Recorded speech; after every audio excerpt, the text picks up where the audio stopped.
All right. Hello, everybody. It is March 9th, 2021. But who really cares what day it is? I'd like to introduce our guest. Our guest is a very funny comedian, was somebody that I've known for a very long time. She's got an album out. I just listened to it today as I was putting some food together. The album's called Baby Skeletons. It's very good. Everybody should go download it or buy it. Sometimes what I do is I'll listen to the thing on Spotify and then I'll just Venmo the person $10. Hello? Oh, I wasn't sure if you were still speaking. Oh, can you hear me? Yeah, I hear you fine. Okay. Well, it's Adrienne Iapalucci, everybody. Welcome to the sit down. Thanks for being here. How are you? I'm good. Thanks for having me. Yeah. I know you got a busy life with the baby coming. I got a busy life with the baby coming. It's weird because it already feels like it's going to be kind of a shit. It's like there's like a storm coming, you know? Yeah. I got a 14-year-old Yorkie who pisses himself. I got a wife who thinks that she has a slave now. I mean, we've set this precedent where she can just kind of tell me what to do. I got another dog. I got a house that I clean it all the time and it's always filthy. So, I don't know. We'll see. Well, the nice thing about having a kid is when they're at least like 5 or 6, you could turn them into the slave and have them clean. You can, right? Yeah. But you shouldn't tell people about it. But you make it fun? You make it fun for them?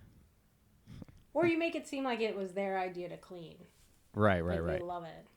You had a really funny bit in your album where you talk about I mean, we'll talk about this in a second, but you said that you if somebody might gift you a slave and you wouldn't know what to do with it. And, yeah. And it's a really funny bit. And you're like, when your friends come over, you're like, look busy. I thought that was really funny. And I also right before lockdown started, I was doing some bits. I was doing some bits where I did talk about slavery. And I don't know how you feel about this, but I could almost kind of feel people. I started to feel like when I would talk about that stuff, I would feel people like I was hurting people a little bit. I would feel the kind of the tension in the room, and sometimes I would like feel a little bad about it because there's in my head I'm going like, oh, if I mention slavery, it's gonna bother some people. Did you ever feel that way?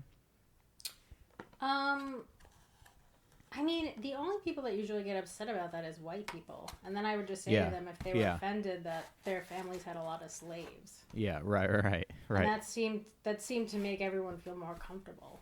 White people, but I think there's also kind of like a new generation of, I don't know, maybe like young black kids that might have a problem with that. And I would kind of worry that like they would be in the audience, and then I don't know. I mean, I think doing stand-up is very different it's different now than it was, it's just even like 5 or 10 years ago. Just because I don't know. We're paranoid. Yeah. And everybody wants to. I don't know. Or maybe it's in my head. No. I mean, I could see what you're saying. Like, if a crowd's really young and super woke, they'll be upset about everything. Yeah. Do you know what I mean? Like, you could be upset about every joke I make. So. Yeah. I kind of don't care anymore. But the funny thing about but I was listening to your album and I was like, this is not offensive. Like that was kind of like the first thought that I had, where I was like, this is not offensive. The logic is very good. It's very it's very smart. You do dark humor in a fun way. So I guess what I'm really worried about, I guess my real question is, do you worry about being sort of misconstrued or misinterpreted? I don't know. I mean, I guess, like, everything is getting so, like, politically correct and so woke that, like, even if you make a joke that's not about race, people are still going to, like... They'll find it? Yeah, like, it's something about kids or, school shootings or just, like... I mean, everything is getting so woke that, like, anything I talk about, I feel like it rubs someone the wrong way, and I've just accepted that, and I feel like... Yeah. I just feel like that's their journey. Yeah. Like if you want to come to a show and get upset and tweet at me, like that's just your journey and I'm going to accept that. And I don't know. I don't think I care anymore. I think I've reached the point where I Really? don't care.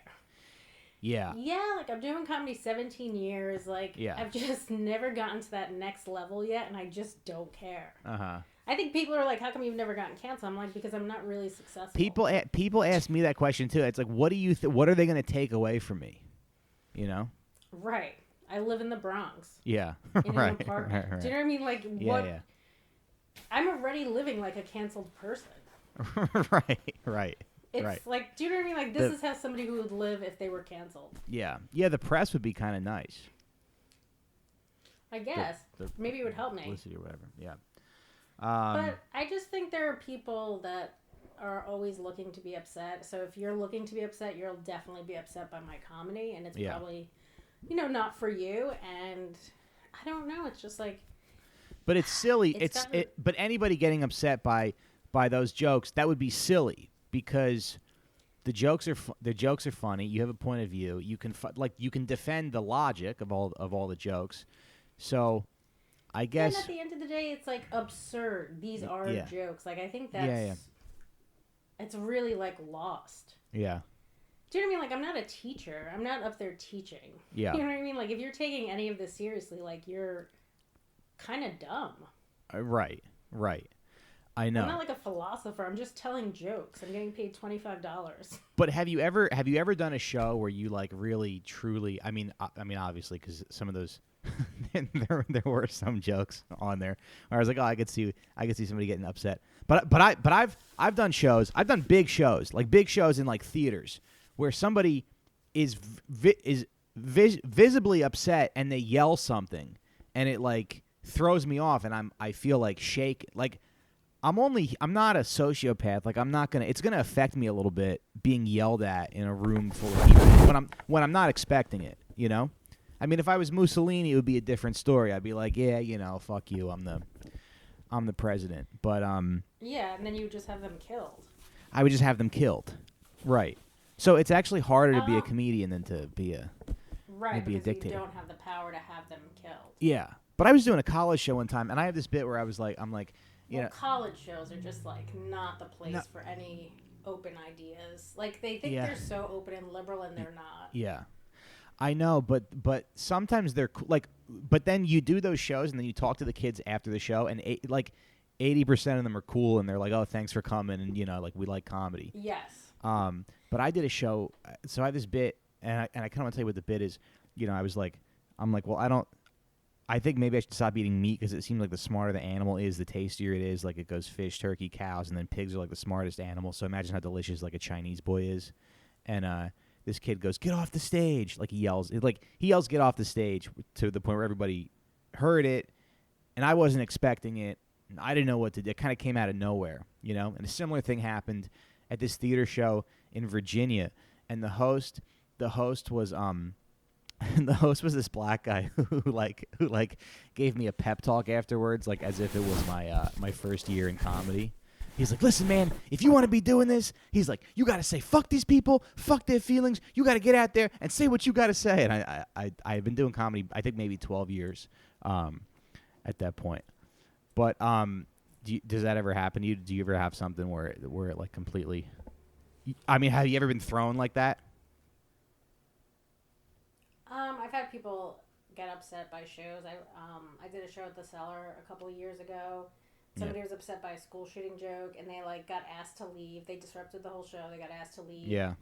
And then I even waited maybe 40 minutes. I was upstairs, and I came outside, and they were all still waiting out there. And this girl wanted to talk to me, like she was gonna change my mind. Yeah. And I was like, "Hey, I'm never gonna stop doing that. So just don't even waste." And she was like, "Well, I think you have a lot of potential." I'm like, "Yeah, man, I don't care. Do you know what I mean? Do stand up if you want, but I'm not gonna listen." She thought she was that's happened. She thought she was like a missionary. I think she could talk me. Yeah, I think she thought she could talk me out of my ways of what I was saying. Mm-hmm.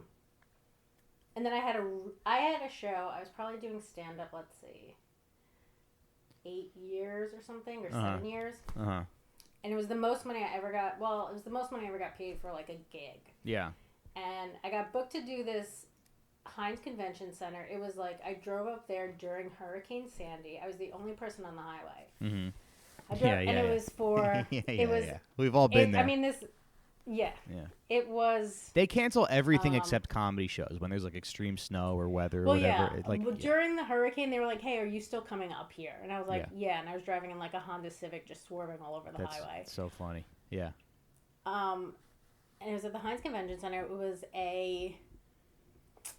They were trying to raise money for a domestic violence shelter. Mm-hmm. But it wasn't that I was going to be doing comedy for the people who were being beaten, because they would probably have a good sense of humor. I was doing it for the rich people who were going to raise the money. Were you going to raise the money? Yeah. Yes. And it was like a 1 p.m. gig. Yeah. And before they booked me for this, I said, "Hey, I don't think I'm right for this." Yeah.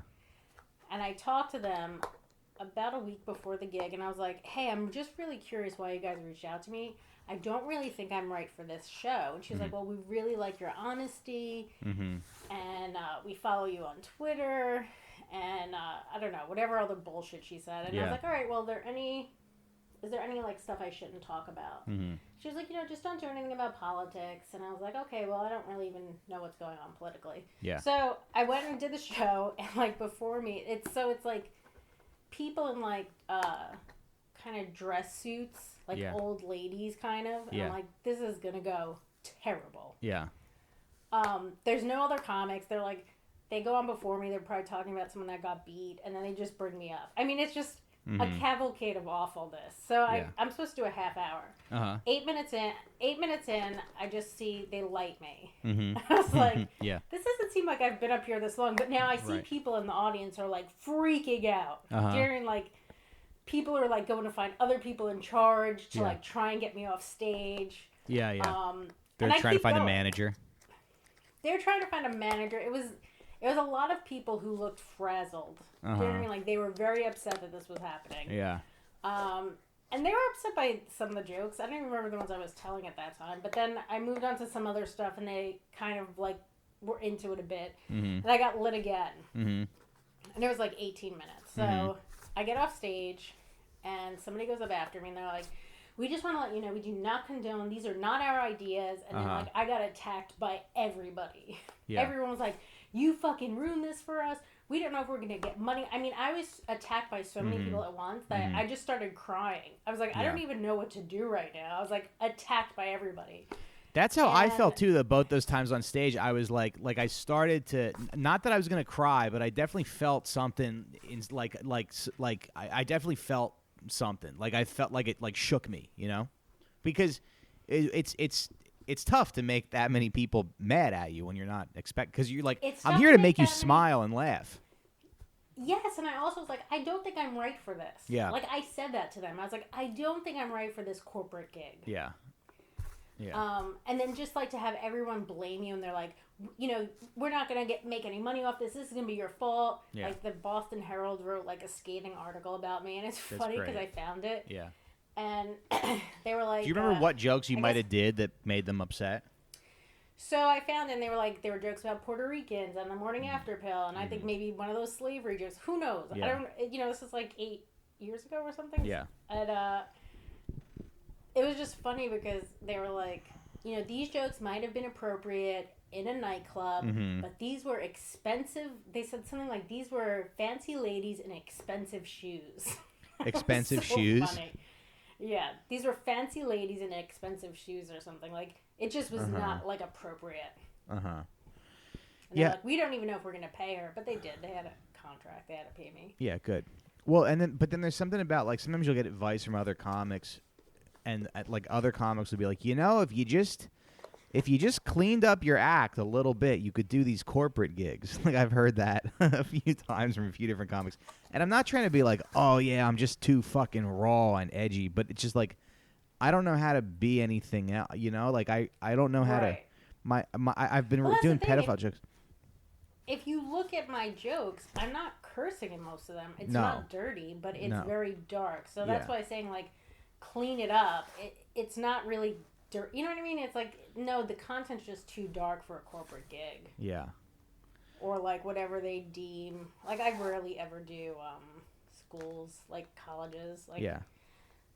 I did, when I first started, and, like, some of them would go okay and some of them wouldn't. But depending on what the college was like, I guess. Mm-hmm. I don't know. Yeah. It's going to be interesting to see what happens with comedy, like, once everything's over. Like, you know, the quarantine and COVID and stuff. I know. Yeah, I have no idea. I thought COVID would make people actually less, like, cancel culture, just because, like, they were dealing with something like a pandemic that's killing people. Yeah. And people just had too much time and they went the other way. Like, I think it's actually worse now. Mm-hmm. Yeah, but I think maybe my theory is that maybe with a Democrat in office, it might be a little more. People might be a bit more forgiving, and I think people are starting to realize that like everybody's full of shit, and these attacks on comics really don't. They're not genuine, and they're not authentic, and they're not. They're done in bad faith, and they're done to advance an agenda. So I hope that people. I hope so. Yeah.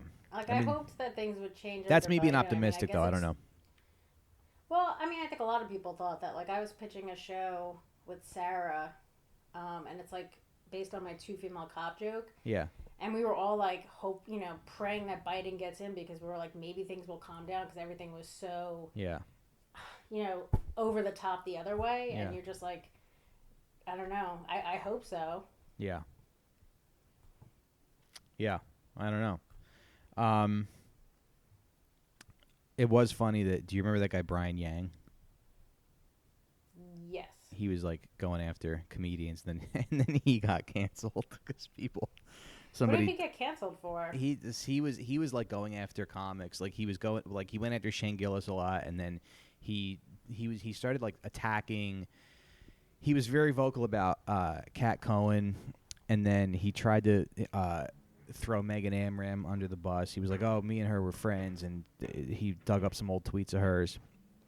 Wait, you're breaking up a little bit. Oh, he dug up some of Megan Amram's tweets, and then he so he was doing all this stuff, and then somebody just looked at all of his old tweets, and it was a bunch of racial stuff, and it was the jokes that everybody was making in like 2014, but he deleted his Twitter. So yeah, I mean, now the he'll fact never that bother like somebody comic could again. Well, maybe that's kind of what everyone needs. Yeah. It is weird. I remember running into Shane, and he was talking about like how comics would like threaten him over social media and then be nice to him in person. Mm-hmm. And he's like, "Don't you remember you told me you hoped I'd die or something?" And you're like, it's so bizarre, like the disconnect between social media and real life, where you're like, no, like you're gonna probably run into these people. Yeah. Are you? Have you joined TikTok? I kind of am on TikTok, but like I can't. I don't know. I've given up kind of on everything. I just like I did it. I'm not doing much on it. Yeah. And I should, because I find that like trying to build an audience just seems pointless. Like I just can't seem to do it. Yeah. Really, everything, every aspect of this business seems pointless. I mean, I hate to like complain like this because I don't want this to be the show where we fucking complain about our careers in show business, but it does seem like every avenue is closed. But everybody else feels that way too. So I don't know. You hear this, like your whole life. You hear like, oh, hey, just hang in there and don't quit and don't give up. But there's no. We're not like guaranteed a happy ending here. We're in a bad situation. No. I mean, I don't know. I'm only speaking for myself, but it's like. Well, I guess what I was going to say, too, is, like, I've had a couple of times where, like, things seem like I could get to the next level. Uh-huh. And then something happens and it just doesn't happen. Like, right before the pandemic, I did the Degenerates and I was going to do, like, my first tour. And that all got canceled. Right. And right before the Me Too movement, Louis C.K. was going to do a TV show with me, and then he got canceled. It's like, I just can't get to that next level. Yeah. And at some point, I'm just like, maybe I should just stop trying.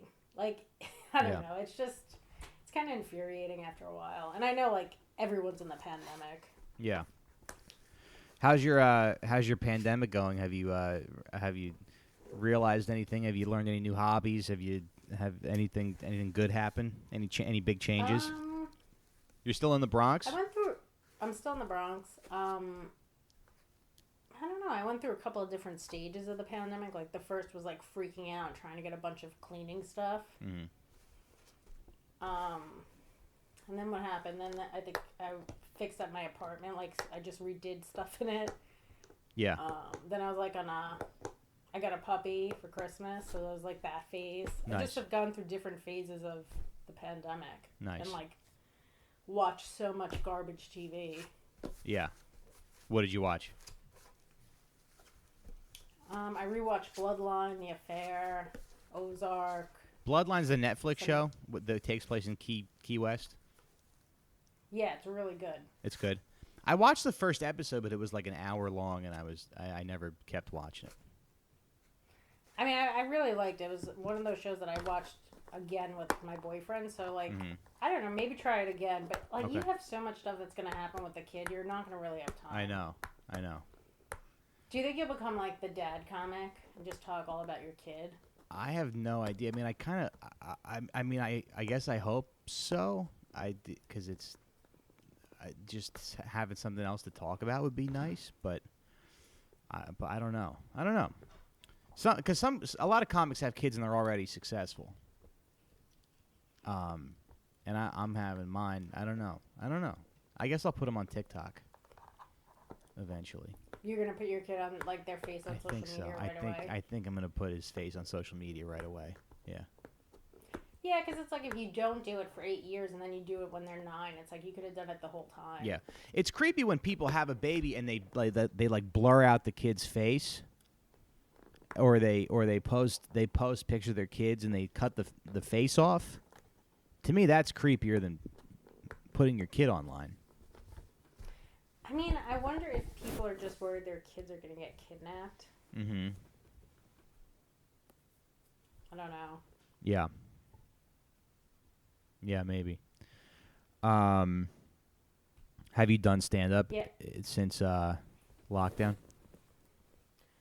I did a bunch of like outdoor shows from like September till about maybe Thanksgiving around there.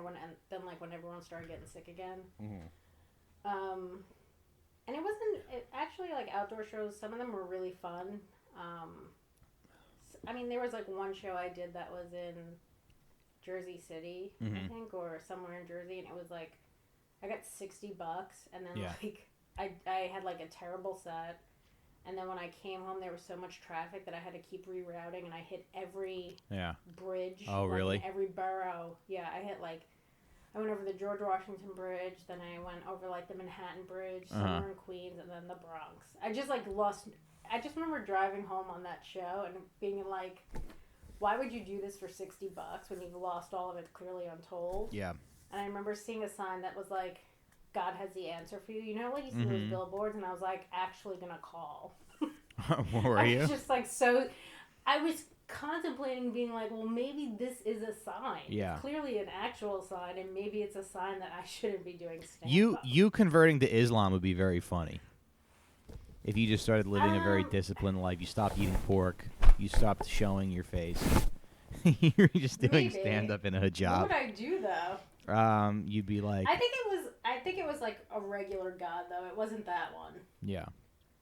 It was like one of the white gods, I think.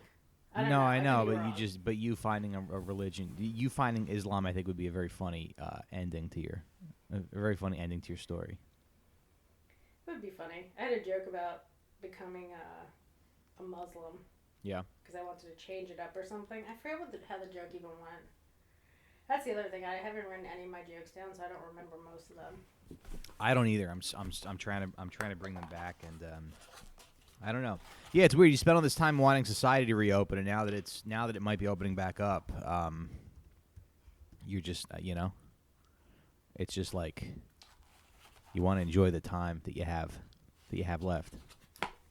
You mean like on Earth? No, just like before you have to go back and get back into the grind of stand up. Yeah, I don't know. I just feel like things are probably gonna open up, but I think they're gonna be, I don't know, not open for people maybe at like our level. Like, I don't think I'm going to get booked a ton the next couple of months. Yeah. So, we'll see what happens. Yeah. I had an idea for a character because the last time we talked, you sent me, you were like, did you hear about this? And you sent me a photo of, or you sent me an article that was a story about this lady in Harlem that, she went to a liquor store and then these guys attacked her. And one of them bit her face. Yes. And then you sent me another one that was like woman gets pushed in front of a train. You're like, did you hear about this one, by the way? And I thought that's kind of a funny character, like the person you're building who just knows the worst things that happened in the news that day. Like somebody who's like, there's a homeless guy. Yeah, like there's a homeless guy throwing bags of diarrhea at tourists on the Upper West Side. So just be really careful. I'm just like a great person to convince people not to move to New York City. Mm-hmm. Yeah. I mean, I kind of love that New York got shit on. Like, I don't know, that everyone kind of left and now New York is like a little grittier. Yeah. I don't know. I guess I've lived here my whole life and I kind of hate that everyone comes here to pursue their dumb dreams. Yeah. So I'm just happy that New York has kind of gotten shit, like just taking a dump on it.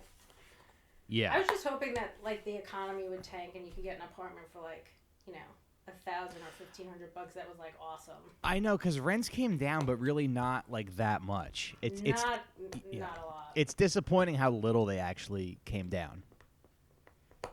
Yeah, like I would be for everyone in the city getting stabbed if I could have like a really sweet apartment for like $1,500. I think so too. If there was a lottery where it's like one out of every 6 people are gonna die, would you take that chance?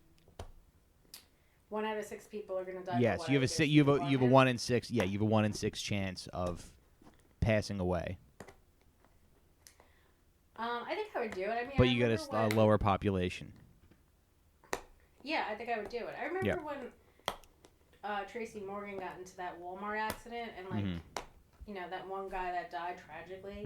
And people are like, well, would you do that if, like, not knowing who you'd be in that car? And that was, like, a thing people were asking everyone. They were like, would you do it not knowing if you would live or be that one person?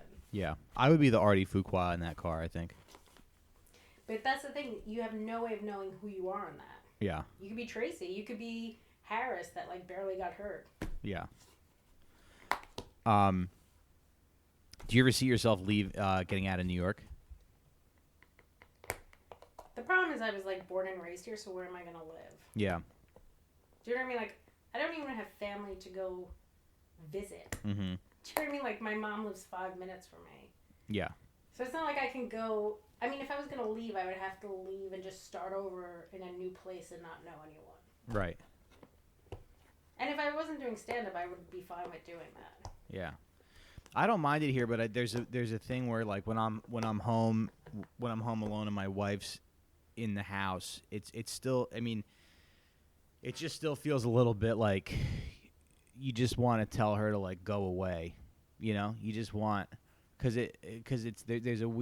when that person's energy is there. I don't know if you're quarantining with somebody, but when that person's energy is there all the time. With my boyfriend for the whole year. Yeah. And we got a puppy, and I was so overwhelmed by the puppy. I was like, hey, you all have to leave. I was like, I just don't want to be around any of you. I was like, I don't want to be around the dog. I don't want to be around you. I was like, you just all need to go. Yeah. I get overwhelmed easily, so that's why I can't imagine having a child. Yeah, I know. We'll see how it goes. But you're a dude. You could just leave. I can, right? And I am thinking about that a lot. I know that it sounds fucked up. Yeah. But like, you can leave and then come back around with their kids like 12. You can, right? Yeah. Okay, but then how does that work? Okay, so let's talk about this for a little bit because I'm curious about that because I had a dad who was like he like worked for a bank. He was a pretty good provider. He was always around, but there are benefits now. If I leave, we can't afford this apartment by ourselves, or like either one by ourselves. But if I leave, do I have to leave money? I have to leave money, right?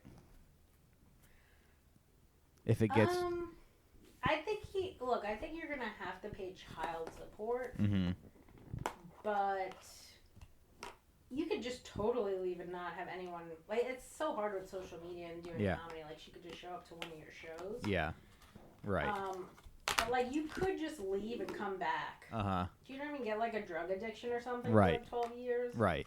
And then when you come back... lost him at 12. Right, and then when you come back, you're like the cool dad. Awesome. You're the cool dad who came back. Well, and you survived this, like, terrible drug addiction, and you overcame the odds, and, like, you got your shit together, and you realized you want to be in your kid's life. And that's also the age where... I don't like the age where you have to watch something so it doesn't die. Do you know what I mean? At 12, you don't really have to be in the same room with a kid. You could kind of leave them alone. They could get kidnapped, though. No, I don't mean leave them alone like you're going to leave the house, but like you could be in one room and they're in another room for hours. You don't have to worry about them opening a window and jumping out. Right. Yeah, that's what Noah Gardenschwartz was telling me, that like your kid's just trying to get into everything and you trying to hurt himself. Who said that? But then my question is, so I guess if you leave your family, you got to leave some money, right? I mean, you could leave like $2,000. Real? That's it? I don't know. How much money do you have? I guess if you have more money, you could leave more money, but you don't have to leave like a treasure trove of money. You're not like a pirate. Well, because Deb said to me one time, she's like, if you leave me, just leave money. I should hide stacks. I should hide stacks around the house just to give the kids something to do. Like a game, you know. Hide like $400 stacks so he finds them in increments. That's not a bad idea. So every day she's a little surprised when she gets a little amount of money. Yeah, it's like he can keep himself busy, you know, looking for the money. Let me ask you this: does she have like a good family that she could go live with and raise the kid like at their house? No, I don't think. Helpful. I don't think so. See, I don't think so because her mom had her when she was young. So I think her mom. If I left, I think her mom would just yell at her. Her family's like too crazy. Yeah, that's gonna come back to you. Like some families will just like take someone's kid and raise it. Right. Yeah. Like, yeah. Like. You might have to change your phone number if you do it because I think you're gonna get like a lot of calls. If you just leave. I yelled at my mom today. I mean, I guess my mom, because my mom's a little. Our baby shower's on Sunday, and my mom calls me and she's like, "I don't know what you're doing for food, but make sure you keep it simple." And I just had too much going on, and I just said like okay, I get it. And then she was like, "All right, I don't want to talk to you." So I guess but I can't like have Deb go live at my mom's. I'm really just the glue that's holding this family together, I think. I see that. But like, can I just tell you a funny story about you said your mom like saying that and you losing it? Yeah. So this is a true story. My friend that I went to grammar school with shot himself in the head and killed himself a couple years ago, and my mom was friends with his parents. So I was like, "Hey, do you want to come to the house to go visit the mother?" And my mother goes, "Well, how long do you think we're going to be there?" She goes, "Do you think I should bring a snack? Or do you think, like, we're going to have enough time to stop for food?" And I was like, "I don't know, man. Like, he just blew his brains out. I'm not really sure if they're going to have food there." But it's, like, such a self-centered thing. Yeah. To be asking how long we're going to be there, when are we going to leave, should she bring a snack? I'm like, my mother's the type of person, we went to Lord & Taylor, rest in peace because that place closed, and she would just eat hard-boiled eggs in Lord & Taylor. I'm like, this is not fucking Macy's or Dressbarn. Right. Like, you can't just eat hard-boiled eggs. Yeah, just this woman's talking about her dead son, and your mom's just pulling string cheese out of her purse, and she only brought one, so she can't even share. I think I got so upset with her and mad I just left. She didn't end up coming with me. But, like, what a crazy thing to go to when someone's kid just died. Yeah. Well, my sister had a baby, and she moved back home for a while, and my sister is, like, a terrorist. Because I was living there, too, for a couple of months. But wait, can we just go back to leaving your family? Because I just want to ask, like, okay, if I leave the family, then where do I go? Because I can't. Oh, sorry. Because my mom's gonna be mad at me for leaving my family, you know. Okay, sorry, I forgot we didn't finish this conversation. Yeah. Honestly, I think you should just get a roommate and move in with like a new comic. Yeah. Yeah, I know, but then you're gonna get that reputation as the guy who fucking left his kid to do bar shows and open mics. I mean, look, there's a possibility if you leave Deb, she will meet another guy, and he's gonna be like raising your kid. Mm-hmm. Yeah. And you could either look at that as a blessing. Yeah. Or will you be upset by that? Just some beautiful, like, cool black guy who has a job, and is like really smart and works out. Cool dude. Just an awesome dude. It doesn't really matter what race he is, but if you want him to be black, that's cool. Just like another dude raising your kid. Yeah. Yeah. Are you okay with that? Yeah. No, I think so. But then, what do I do? Like in the interim, like how do I help her find somebody? I think she'll find someone on her. She'll find somebody. She's a very pretty girl. She's young still. I think she'll find somebody once the pandemic. Yeah. I mean, you're probably going to have to leave her in the apartment. Well, I should probably leave her like 3 months of rent, right? 3 months of my half of the rent. A couple of months of rent. Yeah. Yeah. At least 3 months of rent. And I know your place is pretty pricey, so $2,000 is not going to cover it. No, I'd probably leave her like 5. That's like 1.5 months of rent. Yeah. No, that's like. Oh wait, no. I'm saying my half of the rent, or the whole apartment. Oh, no, I think you should pay the whole. Pay the whole thing. Pay the entire rent. Okay. I think that's the right thing to do. That's the but only 10 grand for a clean 10 grand for a clean break. I mean, that's if I really hate my family. I mean, right now, they're fine. But 10 grand for a clean break is like not a bad price. No. Yeah. No, that's less money than you would get in like a fender bender. If somebody hit you like from behind, you would probably get like 25 grand. Right. Yeah, if I had to like pay out, if I like hit somebody's car really bad, that's probably what I would have to pay out. That's why you have a savings to leave your family. Hey man, some people leave their family and they have no savings. Right. You could also just cheat on her and then she'll kick you out. And then you don't really have to leave any money. Right. Yeah, that's true. That's like a clean break. You get to cheat. Mm-hmm. I mean, don't tell her I'm saying any of this stuff because I do like her. Yeah. But I am closer with you, so I'm going to side with you. Yeah. Well, but everybody that likes like her. Your best bet. Okay. Just do drugs, so you can blame it on the drugs, and then get really addicted to the drugs. Just say it was my food addiction that drove me to do that. Just say whatever. Yeah. And then you could just call up Michael Che and live with him. I could do that, huh? I mean, you could have a life where you're living with a guy who's on SNL and he's pretty famous. Uh-huh. As opposed to living with your 2 dogs, your wife, and your unborn kid. Yeah, this sounds awesome. If you leave Deb, I'm going to feel so bad. Don't do this. Wow, I'm getting just excited thinking of it. I have a huge smile on my face. I mean, I'm getting excited about the parties I could go to when you live with Che. Yeah. Yeah. Maybe you'll even meet Scarlett Johansson. I've met her a few times.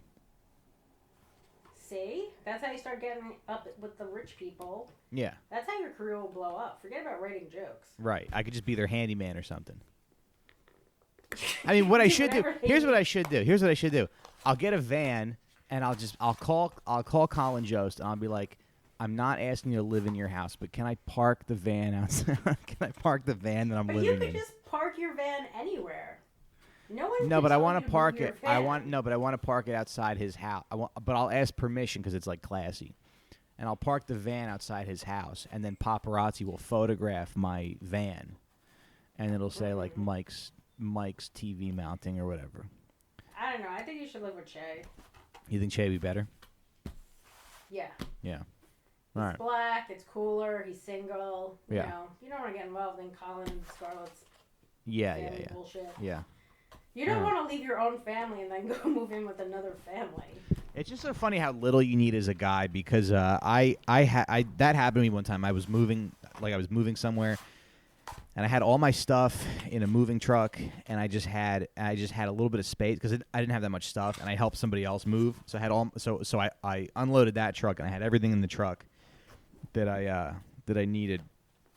I had all my stuff in this truck, and I was like, "This is awesome," you know. You could just leave. I was like, "This rules. I could live like this." I know. Now you have all these entanglements. Yeah.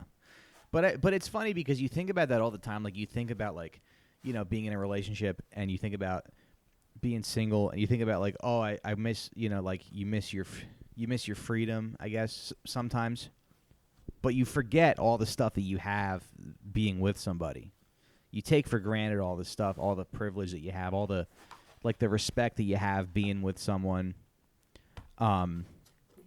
Yes. You know what I mean? I can tell you're not ready to leave yet since you're bringing it back here. I'm so not I'll ready to convince leave. you to stay. Yeah. Yeah. You're not ready to leave. I'm not ready to leave yet. You brought it, but it's just you good. brought it back to this place. I see you're not ready to leave. But that's the funny thing. So- But that's the funny thing, though, is that, like, you don't ever want to feel like you're trapped, like you can't get out of something. You know, like, even Of if you're not, course. you don't want to feel like you're stuck. Like, if I told you don't get off the couch, you'd be like, well, why can't I get off the couch? Right. It's like the N-word, you know? You hear don't say the N-word. You're like, well, why? And then you start to feel constricted, and you feel like you're in a prison. Yeah, I mean, I think, remember that Louis C.K. joke where he said something like, I got married and I felt like I couldn't leave, and Yeah. I had kids and I felt like I really couldn't leave, and I knew I could have left. Like, Yeah. And then he ended up leaving anyway, right? So, like, you can always leave. Mhm. It's just, it sucks dealing with the consequences, and, like, if stuff wasn't so expensive, Yeah. it would be a lot easier to leave. Do you know what I mean? Like, if we lived in Yeah. Iowa. Yeah, but if you lived in Iowa, there'd be no jobs. I don't know. Maybe. I have no idea. I don't know. You would probably work in a factory or, Uh-huh. I don't know, milk cows. I have no idea what they do in Iowa, but, like, Mhm. it wouldn't be You lie on your resume. $40,000 for You're in a rent. job interview. They're like, "Have you ever milked a cow before?" And you're like, "Oh yeah." It's like New York. It's like, you know, when you have to get a job in New York, and you have to lie. You just Yeah. lie about having dairy experience. Well, the great thing about, like, New York City is that or any place where you have to lie about having a job, you can just say you work somewhere, Mm-hmm. and if they're like, "Can we call your employer?" you just say no because they don't know I'm leaving. And, like, you can put that place down that you've worked at for 20 years. Yeah. Do you know Interesting. what I mean? Like, one time I got a job. This is, like, kind of a funny story. So I went to Westchester Community College for, like, 2 years before I went to Fordham, but I guess I had dropped out or something. Mm-hmm. And I went to apply at a hairdressing place, like, because I loved doing hair when I was, like, younger. Uh-huh. And they like hired me for this job. I had no experience cutting hair. And then when I got there, they thought that I went to, like, Westchester hair cutting school, and I just Mhm. went to, like, a community college. Mhm. And they were like, "Hey, you have to leave." Like, I washed somebody's hair and I got them soaking wet. Like, it was weird that they just hired me. Yeah. I thought they hired me with no experience at all to, like, work at a place where you cut hair. Yeah, cutting hair is, like, really complicated, right? I would think so. I mean, I've cut my own hair, but, like, Uh-huh. to work somewhere, like, You imagine got they them- just let me you cut got them somebody's soaking. hair. You got somebody soaking wet. Yeah, because I'd never washed anyone's hair at, like, a hair salon. Do you know what I mean? It was such, like, a... And then I was eating lunch, and this guy was like, "So tell me about your experience." And I was Mhm. like, "What do you mean?" He was like, "You went to Westchester?" I'm like, "Yeah, like, community college." Mhm. And then he was like... And he didn't even say anything to me. He just went and ratted me out. And they were like, "You have to leave." It was like Neiman Marcus hair salon. Jesus. That's so funny. Yeah, I interviewed one time. So I before I found moving, which has been kind of my side hustle, my bread and butter for a long time. I thought I was going to be a dog walker because a lot of comics are dog walkers. Mm-hmm. And I go to this this comic, Sean Perlman, like, brings me on his route to kind of, like, train me, and he's like, "Yeah, you can, like, fill in for me." So I'm, like, learning how to just it was, you know, it's like you're fucking walking dogs, you know, it's not complicated at all. But then I see this Craigslist listing for a dog walking company, and so I call the guy and I go for an interview, and I go in the guy's apartment, and the guy's fucking barefoot. He's wearing, like, sweatpants and a t-shirt, and he's barefoot. and he's got these like pock marks on his feet. Like I still kind of like vividly remember this guy's feet. It was on the Upper East Side, and he lived in this like high-rise building, one of those older high-rise buildings, and he's got like, these like liver-spotted feet. And he does the interview, and then I don't hear from him for a few days, and then I call him, and I'm like, I just wonder if you made any decisions, and he's like, oh yeah, I called that company that you said you worked for, and they said they never heard of you. I'm like, I looked at your fucking feet. I looked at your feet. I looked at your fucking disgusting liver-spotted feet. And yes, I'm sorry I lied. Yeah. I lied one time, too, on a job interview, and they still hired me. And then they brought it up later. I'm like, well, why would you hire me if you knew I lied? They knew you lied at the interview? I don't know. I guess I said to them I was going back to school. I don't know why I was working. I wanted a job that was like part-time or something, and I didn't feel like just saying, hey, I just want to work part-time. So I made a story up about going back to school. Yeah. And then they like call. I think I said that I was going to get my master's at Fordham because I graduated. I got my BA from there. I guess they called to verify whether I did that or not. And then like the lady told me about it, and she was like, well, we called up, and I made some story like, oh, I just haven't applied or whatever. But it's like, why would you hire me then? Yeah. Do you know what I mean? Like, you hired me knowing I lied. Do you have to bring your degree to a job interview? I think I had to do it when I worked at the DA's office briefly. Like, I had to bring it in. Yeah. I don't even know where it is right now. If someone asked me to bring it in, I'd have to say I have no idea where it is. Yeah. It's so funny when you're looking for a job and, like, because I would just do Craigslist because I didn't have a degree or anything. So I would just go on Craigslist and I would just look for whatever was being offered. And there's so many like scams. Like there's so many like everything's a scam. Everything's a fucking every fucking thing on Craigslist is a scam. And it's all like, and you're already vulnerable. You're already like looking for work. You're desperate for work. And you show up, sometimes it'll be like, get your security jobs. You know, and you're like, all right, I guess I can be a security guard. And they're like, come to this meeting or whatever. And you go, and it's like 500 people. Most of them are black. Yeah. Most of them are black, and they're anywhere from like 18 years old to like 72. You know, and it's just like, yeah. It's just like it's like training. It's like we're gonna train you to be a security guard. We're going to give you the proper training to make fucking $13 an hour. Yeah, also, if you're making $13 an hour and somebody steals a TV, like, you're going to let them go. Yeah. It's not like you have a gun and you can shoot them. Of course. You're going to tackle somebody down to the ground. Of course. That's why I've been shoplifting a lot lately, and I just think about, like, it like getting caught, because I haven't been caught, and I just think about what I would, if people even care.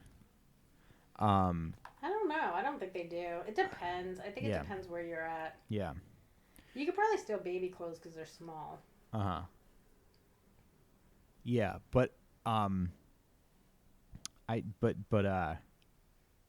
am I doing? What I'm thinking about doing is maybe just carrying like $50 in my pocket, you know?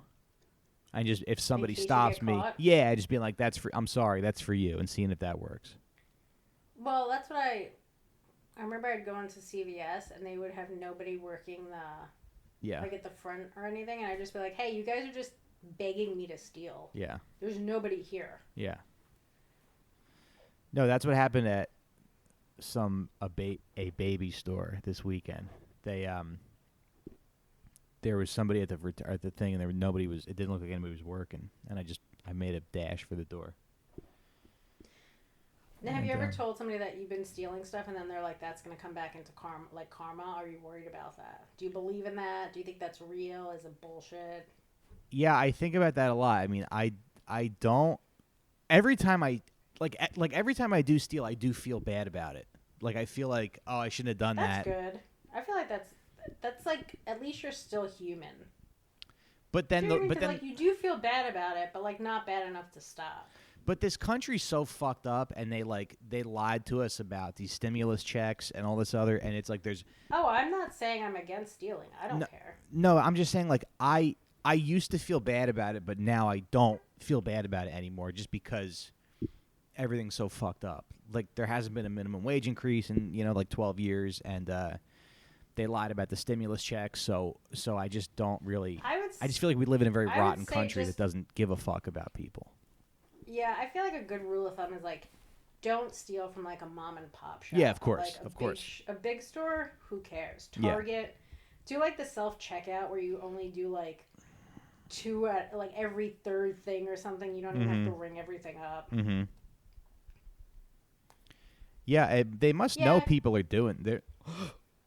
They must know people are doing that. Well, they like all those places. That was like one of those jokes that I had on that album. Is like all those places do have like I think $50,000 at least a year for theft. So like, if you're stealing, you're helping them. Right.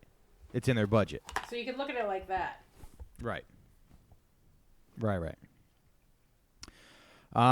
Cool. Well, listen. Anything else you want to talk about before we wrap up? No, I mean, I'm glad that I feel like we really went on a journey with you coming full circle and realizing you're not ready to leave. Like, this was big I'm not ready to leave, and I feel bad about stealing. But the baby's not here yet. It's really the baby's not here yet. It's just the 14-year-old dog that's a problem, and Well, that dog is gonna die within probably a year. But it's a Yorkie though, so I don't know. They live to be like 17, 18 years old. My mom had 2 Yorkies. One lived to be, I think, 15. Okay, and then the other one lived to only be like 9 or 10. But the second one was not as healthy as the first one, I guess. Mm-hmm. It's when something is shitting and it can't control itself, like that makes me so angry. Yeah. So like, I get that problem. Like, and I have 2 dogs too. He's so, peeing. Like, he's not shitting yet, but he's peeing on stuff. Can you train him to like go on a wee pad or something where at least it's contained, or is it just like everywhere? We got him in diapers. All right, well that's not that bad because then it's not everywhere. Yeah. You could just change the dog and the kid one after the other. Yeah. Yeah. You could also just like bring the dog. It's pretty easy to change a dog diaper though. Yeah, I think you're making a big deal out of this than it is. Right. I thought this dog was peeing and shitting all over your whole house. No. It's just another expense though, because those diapers are probably expensive. Yeah. I mean, Deb pays for them. I don't know. Look, the next 3 years are going to be rough. I think so. If you could stick it out, but look, you could always go live with Michael Che. So I think you have like either stick it out for 3 years or just leave. For sure. I'll just park my van in front of Michael Che's house. I think he would let you live with him. I don't know why you insist. You think he would? See, it's a weird thing though because you're friends with, in comedy. You're friends with so many people who are like successful, and then you get to a point where you feel weird about calling them and asking them for stuff because you're like, oh, he's like. I don't think he would let you live there forever, but I think he'd let you live there for a little bit, like a week, and maybe like a month. But like, I think he'd also. You think he'd let me live in his place for a month? I think so.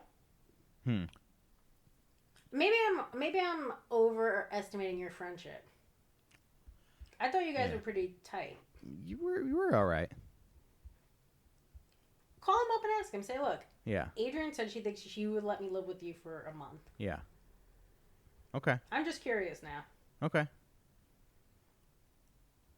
And then ask him if you can write on his show. All right. It's a good idea. Che, I got a deal for you. I'm going to live with you for a month, and you're going to do my podcast every Tuesday. No, and you're also going to write on his HBO show. Right. Sounds good. It's all coming up roses for you. It's all coming up roses. Tell him you'll even get him. Get him some. You'll bring some stuff over that you've stolen. Yeah. All I had to do was leave my family. It's not quite a family yet. It's just your wife. No, but the baby Once has the baby comes, there's. But the baby has my ears. That baby would be so much better off being raised by a strong black man. He would. I'm almost doing him a disservice by sticking around. I could convince you to leave again. I'm almost doing the baby a disservice by sticking around. Yes. Yes. it would be beneficial for him for me to leave. And for Deb. Yeah. It'd be beneficial for everyone if you left right now. And then he's gotta when he's 12, he's gotta have a conversation with his like cool, like awesome stepdad about how he wants to live with me in my van in front of Michael Che's house. Yes, he's like, I want to go with my dad. You're old enough to. He's like, shut the fuck up, shut the fuck up, Steve. You're not my fucking dad. I want to go live with my real dad. I raised you. I've given you everything you've ever wanted. Your dad's living in a van outside Michael Che's I don't house. care. You don't know me. You don't know me. You don't know my life. He's like, I want to see where I got my ears from. Yeah. We have the same ears, and he needs me right now. And then he just meets you. That's the worst part, when you meet like your biological father and he's just the worst. Yeah. Wait, what? When you have a father and he's the worst? I met my biological father and he's kind of, I mean, he's the worst in the sense that like his wife wrote me like a 10-page letter telling me I was ruining her life because I met him. It was so crazy. Like, wait, your father's wife? Your father's wife did what?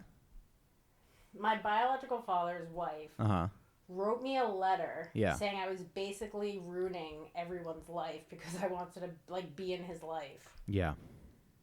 It was like such a weird, and she kept calling him my Joey. It was like very Amy Fisher. Mm-hmm. What's her name? Bonafuco. She was like my Joey. I was like, this is weird. Yeah. Well, that's what made you a good comedian. Maybe. Yeah. Well, guys, check out Adrienne's album on Spotify or iTunes or wherever you get your... It's so funny when people release an album, they go, my album's #1, and it literally takes like 13 sales to get... Yeah, it's like, nothing. you got 10 people to buy it. It's not really... I never even posted that because I thought it was so embarrassing because it's not really #1. Yeah. But check it out, Spotify. You want to share your Venmo if somebody listens to it and they want to Venmo you? Sure. It's just my name, Adrienne Iapalucci. Cool. That's going to be a tough one for people to spell. Yeah, I figured that. But look in the description. Also, he released it. He released my album, and all the information's on there too, on his nice Skeptic Tank. Nice. So yeah, check out Adrienne's album. For having me. Thanks for being here. Check that out. It's called Baby Skeletons. I listened to it today. Very, very funny. And support the show on Patreon if you can. Patreon.com/sitdownpod. And we will see you tomorrow. I'm going to end the show, Adrienne, but go ahead and stay on the line. And I'll see you guys next time. Bye-bye.